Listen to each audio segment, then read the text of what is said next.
Welcome to the Movie Summary channel. If you like the featured video, please watch it in the theaters near you, or buy or rent the original movie from the links provided in the description. Like and share the video as it will help us out, and comment on what movies you like to be featured next. Movie Summary does not condone piracy and follows and complies with the fair use law. Now, let's watch the featured video. Simply sit tight, relax, and enjoy the video.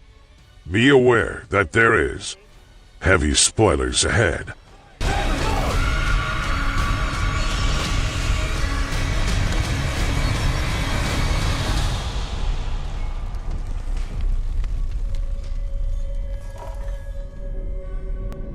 The film starts on what appears to be an 1800s-era antebellum plantation.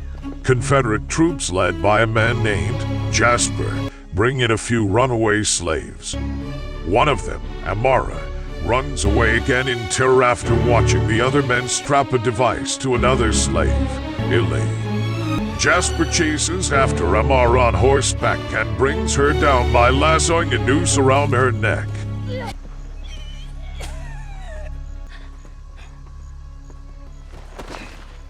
She begs to be killed instead of return to the Antebellum, and Jasper obliges her by shooting her in the head. One of the captured women, Eden, is brought into the home of her owner, the Confederate general known only as him. He beats Eden and orders her to say her name. Silence! When she cannot, him grabs a branding iron and burns it into her back, causing her to scream in agony before weakly crying out her name. 6 weeks later, a new group of black people are brought into the plantation.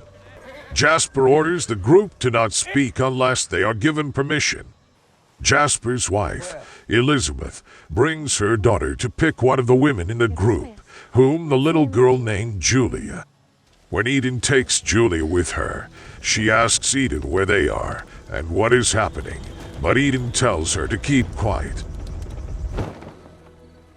Ellie goes to Eden's house later to ask when they can escape again, but Eden appears to have given up hope.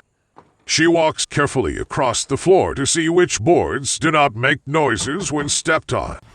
Julia then goes to her home, where she seems to already know who Eden really is. She wants to try and escape as well, as she is pregnant, but Eden shows her the branding scar to show that it is better not to anger the people in charge. Julia expresses disappointment in Eden, saying she is not a leader. The slaves are forced to work during a gathering of him and his troops, where he boasts about preserving their way of life for the future.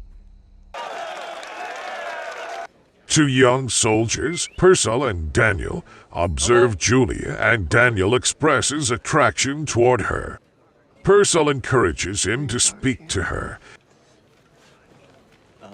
and Jasper comes in and orders Julia to wait in Daniel's cabin.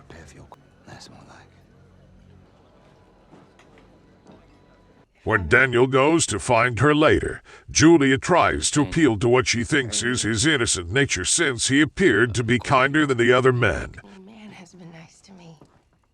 You're not like the others. Those monsters. But he proves to be just as terrible when he strikes Julia for speaking to him without permission. He kicks her in the stomach before leaving. The next day on the plantation, you're forgiven your tardy. Julia suffers a miscarriage. She cries out in pain and distress, and Eden goes to help her. Jasper attempts to antagonize them, but Ellie keeps him back briefly by calling him a cracker. After letting Eden help Julia, Fine. Go clean her up. Get back here. Jasper confronts Ellie over the matter, with the other soldiers getting ready to fire if they need to. but he instead sends Ellie to clean out the shed. There, he finds the burnt remains of Amara, which he recognizes from her cross necklace. Ellie breaks down. That night, Eden tries to sleep. She starts to hear what sounds like a cell phone ringing. She then appears to wake up from what seemed like a bad dream. Here, she is an author and activist named Veronica Henley, married to Nick Mark Richardson with a daughter, Kennedy. There she is. Veronica is well noted for speaking out against the treatment of black Americans, causing her to butt heads with conservative pundits. As she is preparing for an upcoming trip, she sits to have a video conference with another woman. It's Elizabeth. She uses condescendingly racist dialogue while discussing Veronica's book and its themes. Elizabeth also describes herself as a talent scout while noticing Kennedy, which makes Veronica uncomfortable. Thank you. After going off on her trip, Veronica meets up with one of her best friends, Dawn, as she visits Veronica's hotel room. She expresses to Dawn some of her frustrations and insecurities with her home life. After Dawn leaves, a mysterious man arrives to bring Veronica flowers but won't say who they are from. Based on the note that's left, she assumes they are from Nick. Veronica steps out of her room and runs into her other close friend, Sarah, who is joining her and Dawn later that night for dinner and drinks. Meanwhile, Elizabeth sneaks into Veronica's room, tries on her lipstick, and walks around the room to observe before turning the tag on her door so she won't get turned down service. Veronica then attends a conference where she speaks before an audience of black women, all of whom are moved and inspired by her words. As she goes back up to her room, the girl that appeared to be Elizabeth's daughter is in the elevator with her and creepily tells her she shouldn't speak unless given permission. But Veronica thinks it's just a game.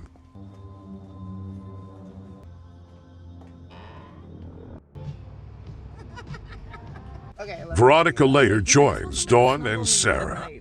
On the ride to the restaurant, Veronica talks to Nick and thanks him for the flowers, but he says it must have been a fan. Dawn is abrasive toward the staff since she demands the best table and why. During the night, an unseen man, implied to be Jasper, watches the women all night until he sends a vodka cranberry to Dawn. He then approaches her personally to compliment her, and while flattered, she takes the time to critique his attempt, since she thinks the drink pales in comparison to the wine they are celebrating with, but she gives the man her number just in case.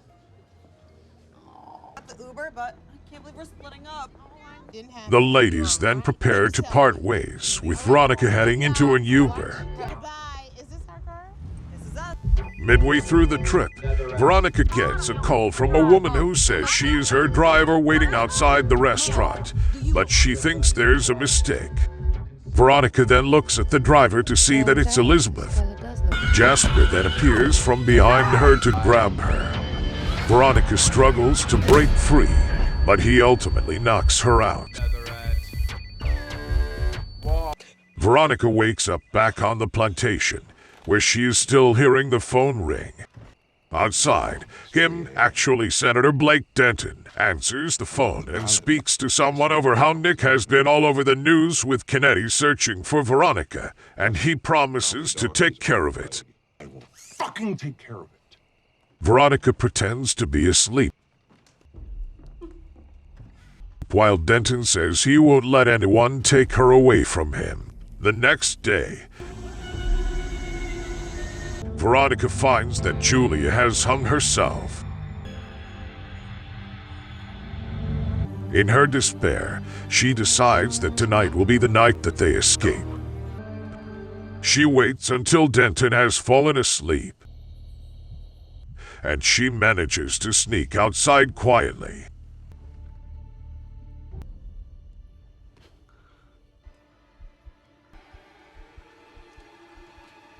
Ellie finds her and helps her get the cell phone to call for help.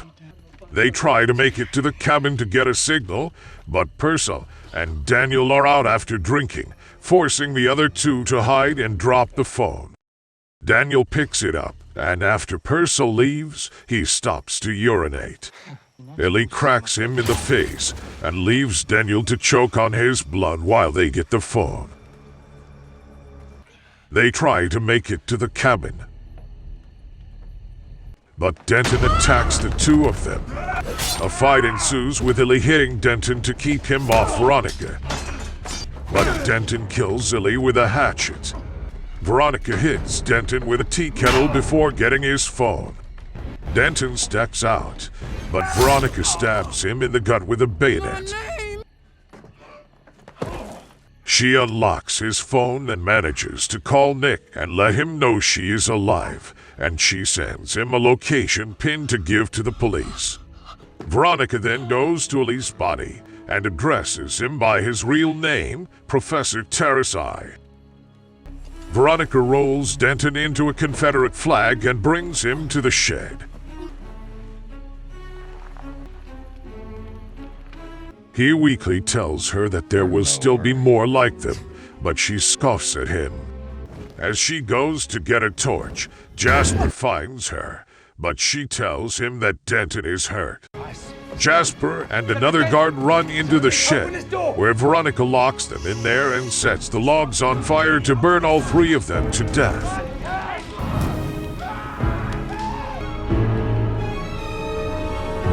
She then rides on horseback as the other soldiers give chase through the wood. After losing most of them, Elizabeth pursues Veronica on her horse. She taunts Veronica and states that Denton, who was really her father, personally picked Veronica because she went against his whole campaign and agenda, while Elizabeth picked everyone else herself. Veronica lassos a noose around Elizabeth's neck, but Elizabeth lashes at Veronica multiple times until Veronica gains the upper hand and beats Elizabeth's face.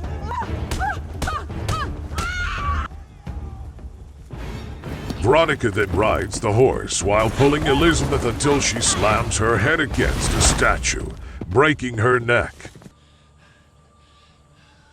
Veronica continues to ride as the sun rises, and the soldiers continue their reenacting.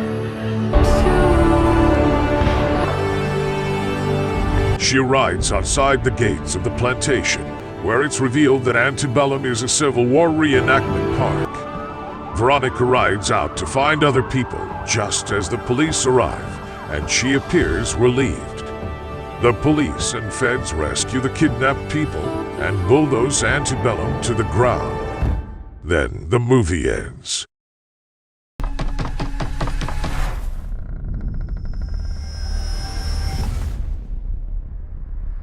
Thank you for watching our featured video here in Movie Summary. I hope you have enjoyed watching our videos. Please like and share this video on your social media, and subscribe to our channel to help us grow. Comment down below on what movies you like to be featured next, and click the notification bell so that you will be notified every time we post new videos. Bye for now, and see you in the next upload of our next videos.